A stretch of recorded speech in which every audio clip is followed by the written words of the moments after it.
कक्षाय धीमहि ॐ सप्तमे अग्ने समिधः सप्त जिह्वा सप्त ऋषयः सप्त धाम प्रियाणि सप्तहात्रा सप्तधात्रा इदन्ति सप्तये वेदानि दधे पदौ समूढमग्निः तदा राजराष्ट्राभिरुच्यर्थं पुरुषमन्त्रेण सम्पादाख्यं स्वीकृत्य लक्ष्मणसिंहवे मंगलानां निवासाय यादाद्रेशाय मङ्गलम् ॐ गोविन्द यादगिरिवास गोविन्द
भयस्मारेत् दिवाय दिवारात्रो नास्त्य सर्वास्तेकः पञ्चेतेषु कचारिणः ॐ तद्विष्णोर्विष्णोस्तत्तद्विष्णोः परमं परम्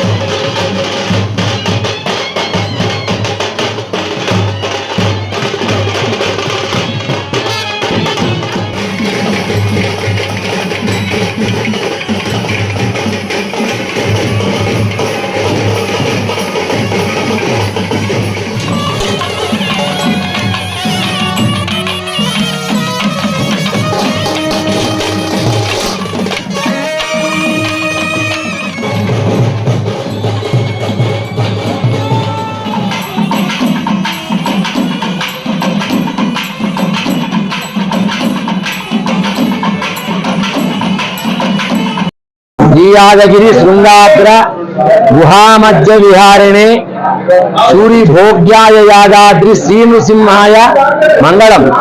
प्रिय भगवत बंधुलारा श्री यादगिरी लक्ष्मी नृसिंहस्वामी वारी दिव्य क्षेत्రంలో అత్యంత వైభవపేతంగా శ్రీపాంచరాత్రాగమ శాస్త్రానుసారంగా నవాన్నిక బ్రహ్మోత్సవములు భక్తుల యొక్క దర్శనార్థమై అంగరంగ వైభవపేతంగా మనం నిర్వహించుకోవడం జరుగుతుంది.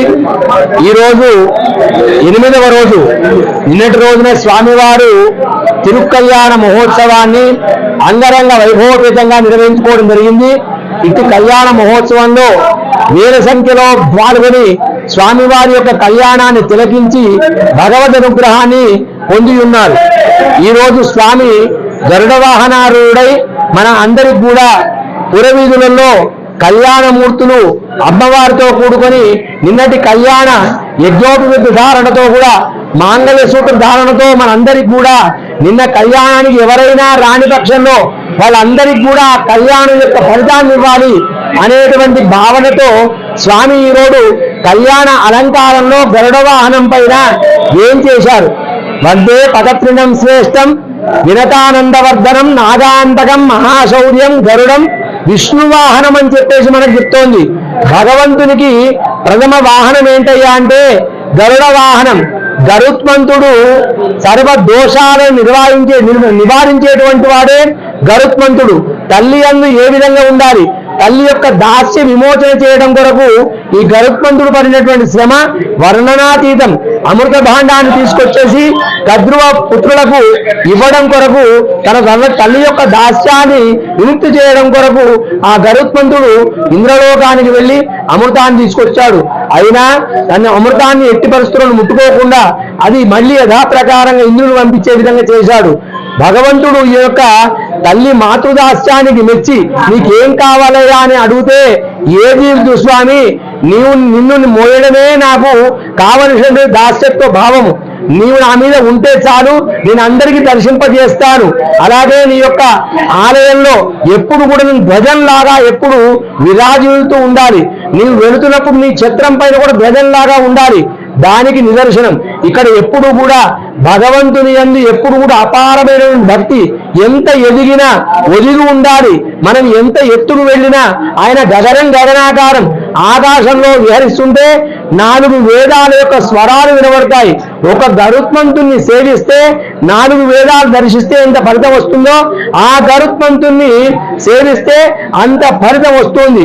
గరుత్మంతుణ్ణి దర్శిస్తే భగవద్ అనుగ్రహం కలుగుతుంది. మన గరుడ పురాణంలో చెప్తారు, గరుడ పురాణంలో భగవంతుని దర్శించినట్టయితే మోక్షం కలుగుతుంది, వైకుంఠ ప్రాప్తి కలుగుతుంది, సర్ప దోషాలు పోతాయి, రావుగ్రహ దోషాలు పోతాయి, ఆరోగ్యం చేకూరుతుంది. నమస్తే విహగాయ చ పన్నగాయ నమస్తేస్తు నమస్తే గరుడాయ అని చెప్తారు. ఇలాంటి వాడు దృఢకాయుడు, చక్కని వజ్రం లాంటి దేహం కలిగినాడు. అలాంటి గరుత్మంతుని దర్శించినట్టయితే మనం అందరం కూడా చక్కని ఆరోగ్యవంతులం అవుతాం, భగవద్ అనుగ్రహం కలుగుతుంది, మంచి చూపు వస్తుంది, సత్సంతానం కలుగుతుంది, కళ్యాణం గారి వారు కంజాలం అవుతుంది. అందుగురించే గరుడ ధ్వజపటం ఎగిరేసినాడు. గరుడ ముద్దను తీసుకోవడానికి ప్రాముఖ్యత. గరుడ ముద్దను కనుక స్వీకరించినట్టయితే శరీరంలో ఉన్నటువంటి కల్మషాలు నశిస్తాయి, రోగాలు నశిస్తాయి, సత్ సంతానం కలుగుతుంది. కాబట్టి ఈ రోజు మనం అందరం కూడా ఇది ఆఖరి వాహనం, బ్రహ్మోత్సవ ఫలం కలుగుతుంది. బ్రహ్మోత్సవంలో సేవించిన అన్ని వాహన సేవల యొక్క ప్రతిఫలమే ఈ గరుడ వాహనం రూఢ నుండి లక్ష్మీ నృసింహస్వామి వారి యొక్క దర్శనం. అందరికీ కూడా ఆ గరుడ వాహనారూఢైనటువంటి లక్ష్మీ నృసింహస్వామి వారి యొక్క పరిపూర్ణ అనుగ్రహము కలుగుగాక, అందరి మనస్సులో ఉన్నటువంటి కోరికలన్నీ కూడా నెరవేరుగాక అని ప్రార్థిస్తూ స్వస్తి సమస్తన్మంగళాని భవంతు.